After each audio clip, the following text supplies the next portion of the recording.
Mais pourquoi les appelait-elle les Bicots? Je ne sais même pas d'où vient ce nom. Notre père disait des bougnoules, lui. Mon pari, c'était ça au départ. C'était de dire, je ne veux pas mourir sans avoir tenté d'écrire ce que j'ai compris de la vie et ce que je résume sous le mot autobiographie.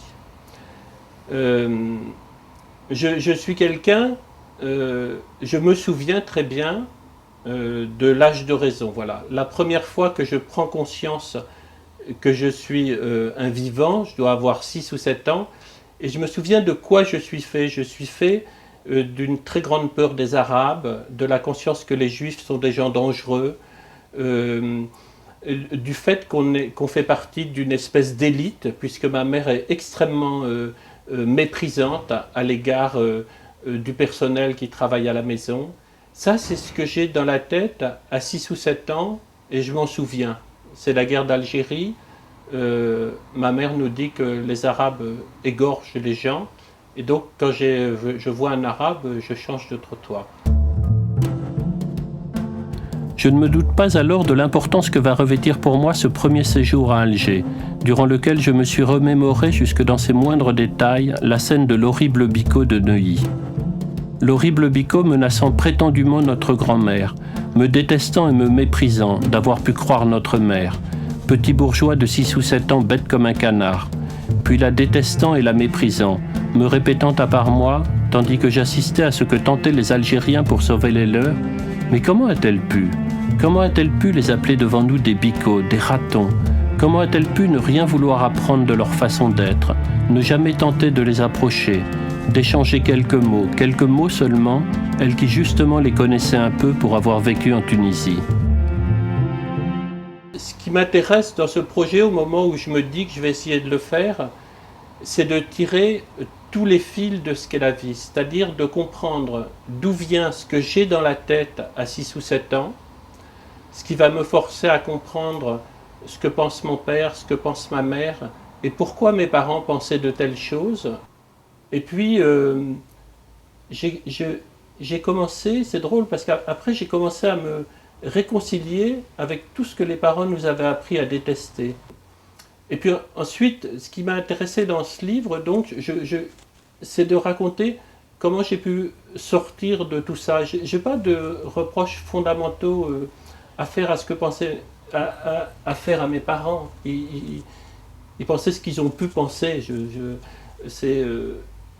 C'est peut-être infernal, mais enfin bon, chacun est comme il est. Et quand j'ai commencé à découvrir la philo, ça, je me suis trouvé en fait en opposition intellectuelle avec mon père.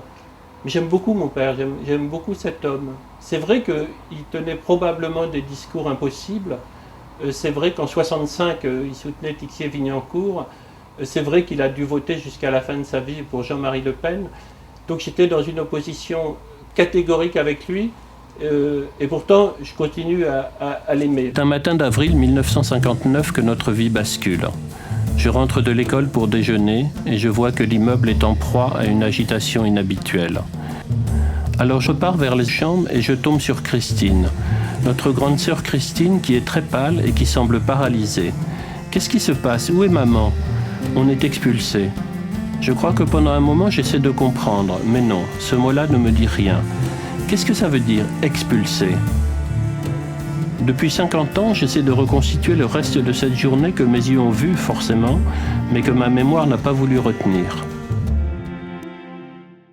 La première scène dramatique de la famille et fondatrice, en fait, c'est qu'en 1959, on est expulsé de Neuilly et relogé dans une cité ouvrière. Et je crois que c'est là, en fait,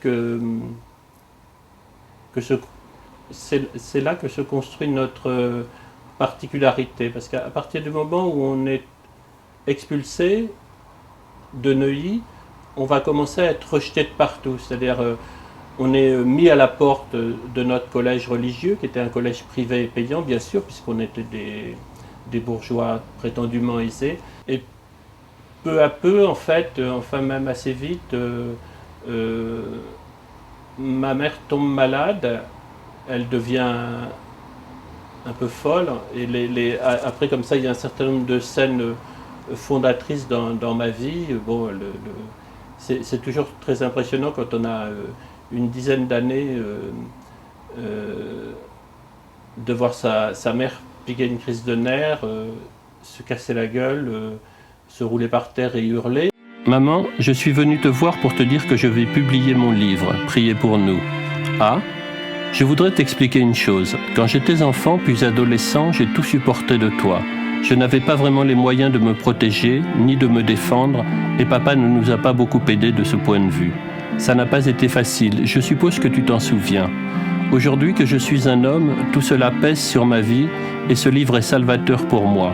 Je sais qu'il n'est pas agréable pour toi, c'est un euphémisme, mais je te demande de le supporter comme je t'ai supporté, toi. Tes frères et sœurs m'ont dit que c'était une mise à mort. C'est en tout cas ce que je retiens de notre enfance. Je pensais qu'ils s'y reconnaîtraient, mais je me suis trompé. Alors je vais te dire, c'est ce que je retiens de mon enfance. Tu ne le sais pas, je ne te l'ai jamais dit, mais j'essaie d'écrire ce livre depuis bientôt 10 ans. Qu'il existe enfin est une victoire pour moi, une victoire sur toi, sur moi, sur toute la merde dans laquelle nous avons grandi, dans laquelle j'ai grandi.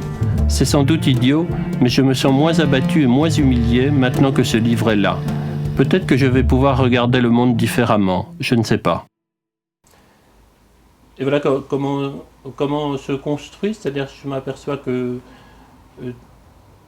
tout ce que j'ai fait comme ça entre 20 ans et 40 ans, en fait, ce sont des choses que je devais faire comme ça pour rattraper cette espèce d'enfance où on avait tout pensé de travers, tout foiré, tout raté. Et donc de 20 à 40 ans, j'ai dû probablement rattraper mon enfance. Mais c'est aussi ça que je veux raconter dans ce livre, c'est que j'aime bien l'idée que quand on sort de l'enfance, après chacun construit sa vie comme il peut, avec ce qu'il a et tout ça. Et moi j'ai construit la mienne, voilà, je voulais être écrivain, je voulais réfléchir, je voulais dire les choses sans souci du qu'en dira-t-on, je m'en fous moi de ce truc social, ça m'intéresse pas, quoi. Je trouve que la vie est trop importante, trop dramatique pour faire attention à ce que les autres vont penser de ce qu'on dit, de ce qu'on fait, de ce qu'on écrit. J'écris, voilà, et puis je les emmerde, quoi.